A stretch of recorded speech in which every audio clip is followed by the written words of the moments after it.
stitch length on the Baby Lock Joy, we're going to find the stitch length dial. You'll notice that I have a setting from 0 to 4. But the first thing we're going to do is we're going to make sure that we are on the setting A, which is the straight stitch on the stitch selector dial. So I've got my stitch length set at 1. So I'm going to sew a little bit at the stitch length setting of 1, and then what I'll do is I'll move it to 2.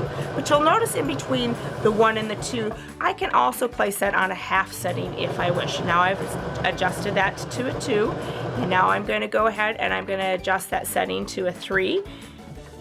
And then our final setting is a 4. And where I would use the setting of a 4 is if I were doing something like gathers, where I want a much longer stitch length that allows me to pull that fabric together. So as I come down to the end, I'm going to go ahead and stop, make sure that my needle is high. I'm going to use that handy thread cutter on the side, and then we're going to go ahead and we're going to take a look at our stitch length settings. Here you can see you have that stitch length setting of 1, and as I move to 2, you can see the stitch length is increasing in length.